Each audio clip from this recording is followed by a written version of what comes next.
अब तुम चिंता मत करो कि लोक में क्या कहा जाएगा तुम्हें।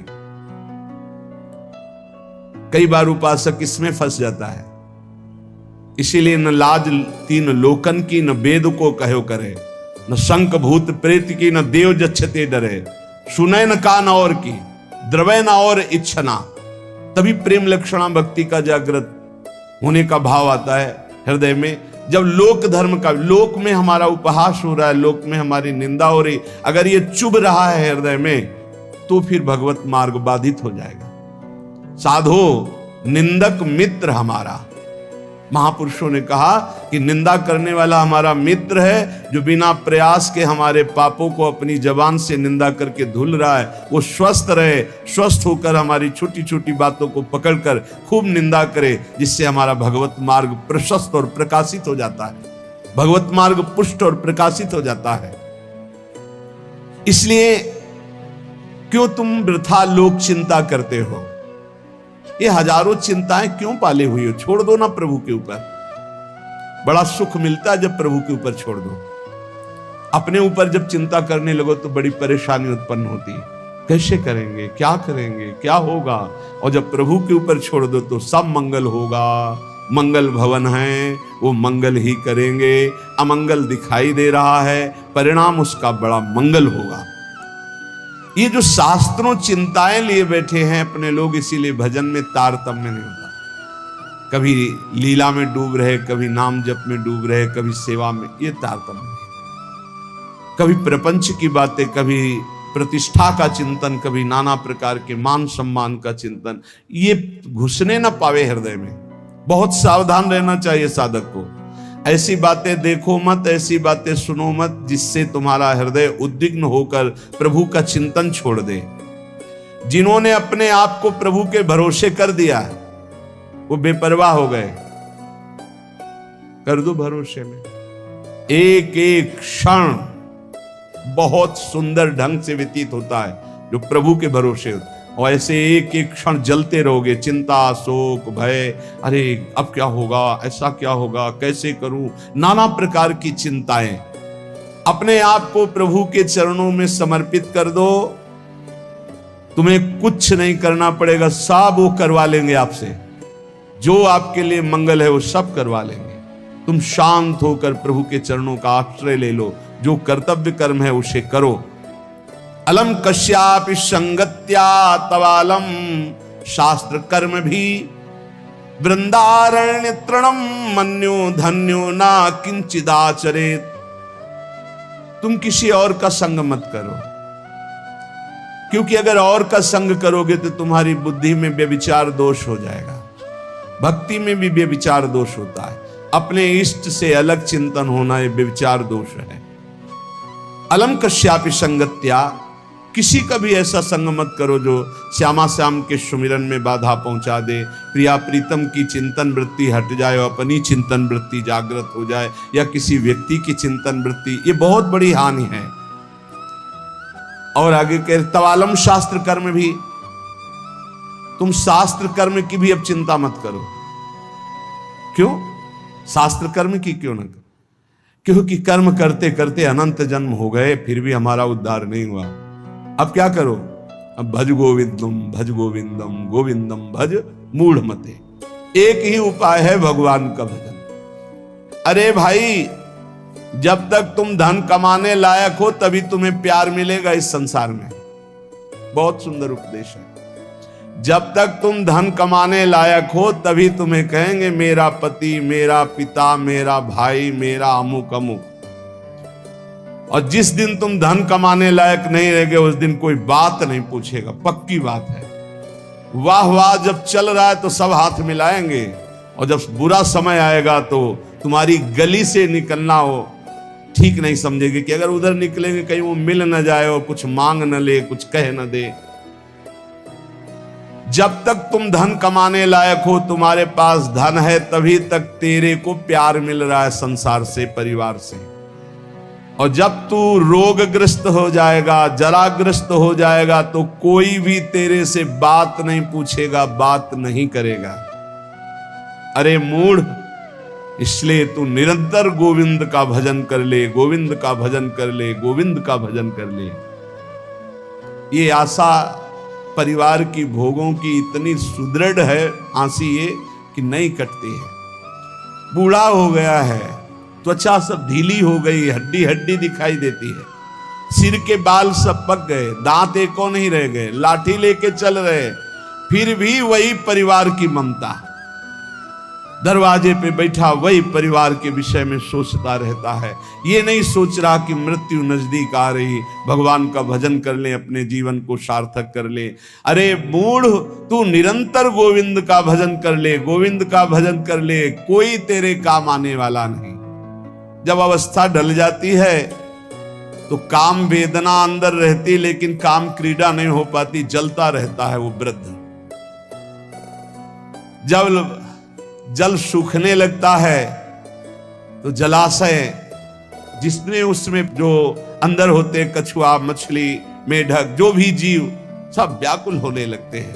क्या जलाशय, जब जल सूख गया, अवस्था निकल गई तो क्या विकार, काम विकार उसे जलाता रहता है। वो चिंता से जलाशय में डलते रहते हैं कि अब पानी सूखा, मरेंगे।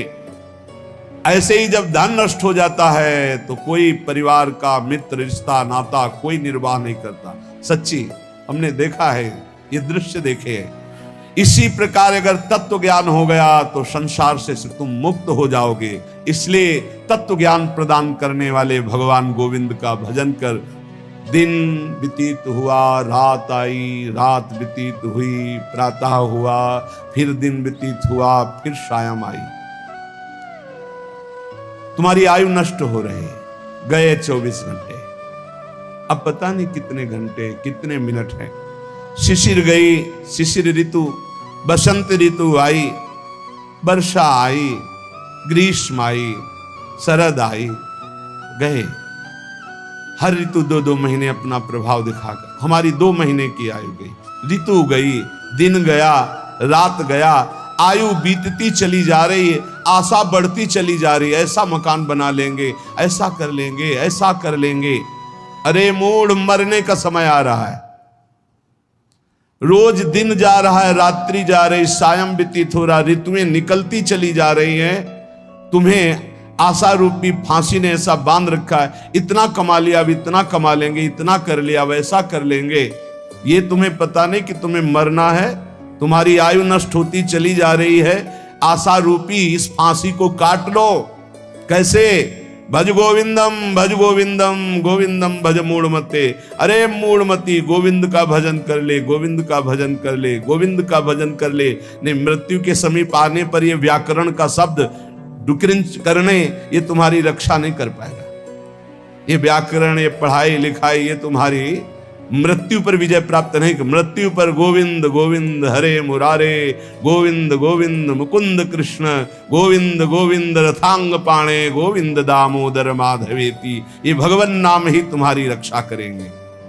जिसने गीता जी को पढ़ा, श्रीमद् भागवत गीता जी, कुछ लोग तो इस भेद ही नहीं जान पा रहे हैं कि श्रीमद् भागवत और श्रीमद् भगवत गीता जी अलग है, नहीं जान पाते हैं। कई लोगों के ऐसे, जिसने जो युद्ध क्षेत्र में भगवान श्री कृष्णचंद्र जी ने अर्जुन को 18 अध्याय उपदेश किया, उसे श्रीमद् भगवत गीता जी कहते हैं। और भगवान व्यास देव जी द्वारा रचित श्री सुखदेव जी ने जो 7 दिन में परीक्षित जी को सुनाया, वो श्रीमद् भागवत है। जिसने भगवत गीता को पढ़ा है, गंगा जल के एक बूंद भी आचमन किया है, एक बार भगवान श्री कृष्ण की पूजा कर ली है, यमराज उसकी तरफ आंख उठा के भी नहीं देखेंगे। एक बार भगवत गीता पढ़ा, एक बार गंगा जल का आचमन किया, एक बार भगवान श्री कृष्ण की अर्चना वंदना कर ली, तो यमराज कभी उसकी तरफ नहीं देखेंगे। इसलिए एक बार का जब इतना महत्व है तो तू हर समय भज गोविंदम, भज गोविंदम, भज गोविंदम मूढ़मते। हर समय गोविंद का भजन कर, गोविंद का भजन। अये मूढ़मती, तेरा कोई साथ नहीं देगा, तू गोविंद का भजन कर। कहते हैं कि ये भजन की अवस्था नहीं है, तो कब भजन की अवस्था होती? बाल्यावस्था खेल कूद में चली गई, जवानी स्त्री में आसक्त भोग में चली गई, वृद्धावस्था रुपया पैसा नाती पनातीन की चिंता में चली गई, तो परब्रह्म परमात्मा का भजन करने की कौन सी अवस्था है? अरे जब से होश हो जाए तभी से भजन शुरू कर दो। चेतना जागृत हो, बुद्धि काम करने लगे, राधा राधा राधा, गोविंद गोविंद गोविंद भजन करे, अरे मूढ़ कोई तेरा साथ देने वाला नहीं, इसलिए भज गोविंदम भज गोविंदम। इस संसार में बार बार जन्म होता है, बार बार मरण होता है, बार बार 9 महीने माता के गर्भ में रहना पड़ता है। अब तो होश संभाल ले, मनुष्य शरीर मिला है, भगवान श्री कृष्ण की शरण में आ जा और इस अपार संसार से पार हो जा, और हर क्षण गोविंद गोविंद गोविंद ऐसा रट, नहीं बार बार जन्म मरण के चक्र से तुझे कोई नहीं बचा सकता है। रात गई, दिन गए, पक्ष गया, कृष्ण पक्ष शुक्ल पक्ष, महीना गया, अयन उत्तरायण दक्षिणायन, वर्ष गए, कितने वर्ष गए, अब भी तुझे होश नहीं। तू यहां लोगों से राग द्वेष में फंसा है। अरे तेरी मृत्यु का समय आ रहा है, परम पद पहुंचने का उपाय कर। किसी से ईर्ष्या मत कर, मत्सरता मत कर, किसी की निंदा मत कर, किसी से द्वेष मत कर। अंतिम समय आने वाला है, इसलिए गोविंद गोविंद गोविंद ऐसा भजन कर ले। अरे मूढ़ तेरा कोई साथ देने वाला नहीं। माताओं बहनों की तरफ काम दृष्टि से देखकर अपनी क्यों दुर्गति करते हो? कुछ नहीं है। जहां तुम्हें आकर्षण लग रहा है कुछ नहीं है। मोह विकार है तुम्हारा, अज्ञान का विकार है। बार बार मन में विचार करके उनके चरणों में वंदना करो, उनके प्रति काम भाव करके। गलत दृष्टि से मत देखो, मूढ़ तेरी दुर्गति हो जाएगी। इसके लिए तू गोविंद का भजन कर, गोविंद का भजन कर। माताओं बहनों पर काम दृष्टि करके दुर्गति का कारण मत बन। कष्टम, जरा विचार कर, तू कौन है? कभी बैठकर सोचा कि शरीर में रहते 15 वर्ष हो गए, 30 वर्ष हो गए, 50 वर्ष हो गए, तू शरीर नहीं तो है कौन? कभी सोचा? कष्टम, कौन है तू? और कोहम कुतः आयाता, मैं कौन हूं, कहां से आया हूं? कामे जननी कोमे ताता, असली में मेरा पिता कौन है, माता कौन है? ये तो बनावटी है, कुछ समय के लिए छूट जाएगा शरीर। ये शरीर संबंधी माता पिता है, लेकिन मैं कौन हूं? मैं कहां से आया हूं? मुझे कहां जाना है? मेरा असली कौन संबंधी है? कभी विचार किया? नहीं विचार किया, इसीलिए संसार में फंस गया। अब विचार कर, शुद्ध विचार के लिए गोविंद गोविंद गोविंद ऐसा नाम जप कर, तो तुझे समझ में आने लगेगा ये संसार असार है। उमा कहूं मैं अनुभव अपना, शत हरि भजन जगत सब सपना। चाहे एक श्लोक ही गीता जी का पढ़े, रोज गीता जी का एक श्लोक पढ़कर अर्थ सहित चिंतन करे। विष्णु शास्त्र नाम, गोपाल शास्त्र नाम, इनका नित्य पाठ करें। 1000 नाम हो जाते हैं, बहुत लाभ मिलता है। 35 मिनट में हो जाता है। बहुत आराम से गाइए तो 40 मिनट में हो जाएगा। रोज गोपाल शास्त्र नाम, विष्णु शास्त्र नाम का पाठ करो। रोज गीता जी के भले चाहे एक श्लोक ही पाठ करो। और कह रहे कि भगवान श्री हरि का नाम कीर्तन, उनका पूजन, उनका ध्यान करो और सदैव संत जनों का संग करो। नेयम सज्जन संगे चित्तम, चित्त संत जनों की वाणी में दे, असंतों की वाणी में ना दे। और हमें लगता है संत जनों की वाणी में चित्त बहुत कोई भाग्यशाली देता है, नहीं तो प्रपंच की वाणी सुनने के लिए कान बहुत लालायित रहते हैं। देयम दीन जनाय च वित्तम, यदि भगवान ने तुम्हें धन दिया है तो तुम उस धन का सदुपयोग करो।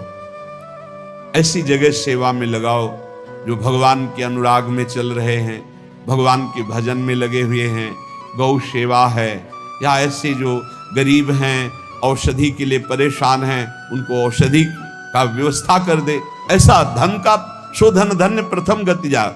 नेयम सज्जन संगे चित्तम, देयम दीन जनाय च वित्तम। धन की सार्थकता है दीन जनों की सेवा में, और खूब नाम जप करे। ये शरीर तुम्हें बहुत प्यारा लग रहा है ना, इस शरीर को बहुत लोग तुम्हारे प्यार कर रहे हैं ना, ये सब माया का नाटक है। जिस दिन तुम्हारे प्राण इस शरीर से निकल गए ना, तो जो बहुत प्यार करते थे वो नजदीक नहीं बैठना चाहेंगे। चाहे जितना प्यारा कोई रिश्ता नाता संबंध रखता हो, और मुर्दा घर में एक कमरे में हो, कह दे जाओ उसके पास बैठकर रात व्यतीत करो, तो कहेंगे डर लगेगा। प्राण निकलने पर कोई तेरा नहीं है, इसलिए जब तक प्राण है तो प्राणनाथ गोविंद का भजन कर ले। गोविंद गोविंद गोविंद। जो अपने ब्रह्मचर्य का नाश करता है तो पहले उसे सुख जैसा लगता है, बाद में वो भयानक रोगों से ग्रसित हो जाता है। सुखता क्रियते रामा भोग। बहुत सावधान। जितना आप अपने ब्रह्मचर्य को सुरक्षित रखेंगे उतने ही आप आत्म बलवान होंगे, उतने ही आप पवित्र बुद्धि वाले होंगे, उतने ही शरीर आपका स्वस्थ होगा, आपकी इंद्रियां तेजस्वी बलवान हो जाएंगी। भोगों की तरफ जाने के लिए नहीं, भगवान की तरफ जाने के लिए। और जो काम भोग को बड़ा सुख मान करके रमण करता है, पीछे शरीर जर्जर हो जाता है, बड़े भयानक रोगों से ग्रसित हो जाता है। भाई संसार में सब छूटना है, मरना है, तो सच्चिदानंद को प्राप्त कर लो। लेकिन इसी का उल्टा दुष्ट लोग सोचते हैं, जब मरना ही है तो खूब मनमानी करके मरेंगे। और विवेकी जन, संत जन जो साधु स्वभाव के, कि जब मरना ही है तो पापाचरण क्यों करना है, मुझे अच्छे आचरण करके उत्तम गति को प्राप्त करना है। इसलिए कोई भी पापाचरण मत करो। पापाचरण जन्म जन्मांतर में तुम्हें दुख ही प्रदान करेगा। हर समय गोविंद गोविंद गोविंद ऐसा भजन करो। तन ढकने के लिए यदि चिथड़े भी हो तो चलेगा, तन ढकने के लिए, शरीर पोषण के लिए ज्यादा चिंता मत करो, ये तन भी जलेगा, सड़ेगा, नष्ट होगा। इसलिए पापाचरण करके बहुत अच्छे कपड़े पहनने को मिले तो हमारे लिए नरकगामी स्थिति ही है। वर्तमान में भी पापाचरण के द्वारा शरीर को मत सजाओ, मोटी सोने की जंजीर और बढ़िया कपड़ा, कुछ नहीं। ये अग्नि में भस्म होने वाला शरीर है, ये नष्ट होने वाला शरीर। पापाचरण करके इसे सजा रहे हो और पाप करके दुर्गति भोगोगे। एक मार्ग है ऐसा जो तुम्हें इस जन्म में पुण्य और पाप दोनों से बचाकर भगवत प्राप्ति करा दे। वो भगवान का मार्ग है। न मैं हूं, न तू है, न ये संसार है, एकमात्र भगवान है। इसलिए भगवान की शरण में हो जा और गोविंद गोविंद गोविंद ऐसा भजन कर। चाहे गंगा सागर चले जाओ, चाहे बड़े बड़े उपवास कर लो, चाहे बड़े बड़े दान कर लो, जब तक भजन नहीं करोगे तब तक ज्ञान नहीं होगा। क्या ज्ञान? ये संसार में एकमात्र वासुदेव हैं। बहुनाम जन्मनावन्ते ज्ञानवान माम प्रपद्यते वासुदेवा सर्वमित सामहात्मा सुदुर्लभा। एकमात्र भगवान सर्वत्र है। ये अनुभूति जब तक नहीं होगी तब तक संसार चक्र में तुम्हें बार बार आना पड़ेगा। तो ये ज्ञान कैसे होगा? बोले निरंतर नाम जप करने से। चाहे गंगा सागर दौड़ आओ, चाहे बड़े बड़े उपवास कर लो, चाहे खूब दान कर लो, जब तक भजन नहीं करोगे तब तक शुद्ध ज्ञान नहीं होगा। और शुद्ध ज्ञान हुए बिना सर्वान वस्तुतया निरीक्ष परम स्वाराध्य बुद्धिर्मम, आपको भगवत प्राप्ति नहीं होगी। इसीलिए कह रहे बार बार गोविंद का भजन कर, बार बार गोविंद का भजन कर। श्रीपाद प्रबोधानंद जी इसीलिए कह रहे अलम कश्यापि संगत्या तब आलम शास्त्र कर्म भी। जीव भगवान से विमुख होकर संसार को सत्य मानकर इंद्रियों के द्वारा भोगे जाने वाले विषयों में सुख बुद्धि करके, धन मान प्रतिष्ठा कीर्ति इनमें सुख बुद्धि करके वो भगवान से विमुख हो गया है। वो अज्ञान में ही अपने को सुखी मानता है। कोई बिरला ऐसा है जो अज्ञान का त्याग करके भगवान की शुद्ध भक्ति में अपने चित्त को जोड़ पाता है। श्रीपाद कह रहे हैं बिना वृंदावन की कृपा के, बिना वृंदावन के रसिकों का संग किए, बिना वृंदावन की रजरानी का सेवन किए प्रेम लक्षणा भक्ति जागृत नहीं होती। क्योंकि प्रेम समुद्र है वृंदावन, और हमारे अनंत जन्मों के ऐसे अपराध, इस जन्मों के ऐसे पाप हैं जो विशुद्ध प्रेम लक्षणा भक्ति में प्रवेश होने नहीं देंगे। तो इन महत पापों का नाश श्री धाम वृंदावन का आश्रय वास ये नष्ट कर देता है, बड़े बड़े अपराधों को धूल धूसरित कर देता है। श्रीपाद कह रहे हैं, संतु विधर्मा सतसः सद्धर्मायांतु सर्वेस्तम यदि वृंदावन मंगी कुरुते मम का तदा चिंता। यदि श्री जी की कृपा से वृंदावन ने मुझे स्वीकार कर लिया, कैसे हम जाने कि हमें वृंदावन ने स्वीकार कर लिया? जब हमारे हृदय में एक आश्रय जागृत हो जाए कि हमसे साधन तो भले उस कोटि का नहीं बनता, पर वृंदावन धाम की कृपा है। वृंदावन की कृपा से वृंदावन के अतिशय लाडिले युगल सरकार हमको इसी जन्म में प्राप्त हो जाएंगे। वृंदावन हमारा प्राण है, जीवन है। भले हम अखंड वास नहीं कर पाते, पर वृंदावन ही हमारा सर्वस्व है। संत विधर्मा सतसः, बहुत गूढ़ विषय है। कह रहे हैं हजारों हजारों अधर्म हो गए हों तो भी तुम्हें प्रियालाल की प्राप्ति हो जाएगी। विश्वास करो, ये धाम बहुत पावन करने वाला है। पवित्रता का मूर्तिमान स्वरूप गंगा जी, वहां भी अवगाहन हुआ है, तीर्थों का भी अवगाहन हुआ है और पवित्र क्षेत्रों का भी अवगाहन हुआ है। पर श्री धाम वृंदावन अमोघ है। जब तक आपका हृदय पावन नहीं है तो आप इसका अनुभव नहीं कर सकते हैं। लेकिन आप किसी भी तरह से वृंदावन के प्रति श्रद्धा कर लीजिए, विश्वास कर लीजिए, तो आपको अनुभव में आएगा। जिसे वृंदावन रूपी महामहिम धाम का अवगाहन करने को मिला, फिर उसकी इच्छा किसी और तीर्थ या और महत स्थानों की तरफ नहीं जा सकती। अगर जा रही है तो अभी अवगाहन नहीं हुआ। पाए रतन चीन्हो नहीं, करते दीन्हो डार, ये माया श्री कृष्ण की मोहे सब संसार। अगर वृंदावन मिला, महामहिम वृंदावन ने कृपा करके अपने में आश्रय दिया या वास दिया, और आप उसे छोड़कर अन्य किसी तीर्थ में पावन होने की इच्छा रखते हैं, तो रतन को नहीं पहचान पाए इसलिए फेंक दिया और कांच को उठा लिया। पाए रतन चीन्हो नहीं, दीन्हो करते डार, हाथ से छोड़ दिया। धाम के वास मात्र से श्रीपाद कह रहे हैं, कुरते मम का तदा चिंता। अब मुझे कोई चिंता नहीं, भगवत प्राप्ति पक्की। हमारा मन नहीं लगता, हमारा मन विकारी है, ऐसा ये सब नष्ट हो जाएगा। कृपा एक बहुत बड़ा प्रवाह है। जो सरिता सावन जल उमगत सन्मुख सिंधु सिधारे, कोई रोक ले। जब सावन में अच्छी वर्षा होती और बाढ़ आती है तो सीधे समुद्र की तरफ उफनती हुई यमुना जी या गंगा जी जा रही, कोई रोक के दिखाए। ऐसे ही जब कृपा का उफान होता है तो कैसा भी पातकी जीव क्यों न हो, वो परम पद को प्राप्त कर लेता है।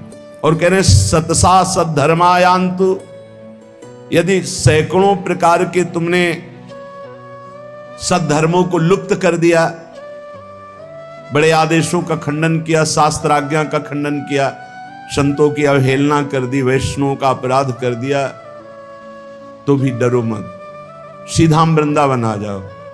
वृंदावन का रज का सेवन, ठाकुर जी के दर्शन, चरणामृत का पान, वृंदावन की परिक्रमा, यमुना के किनारे बैठकर नाम कीर्तन, ये सब पापों को नष्ट कर देगा।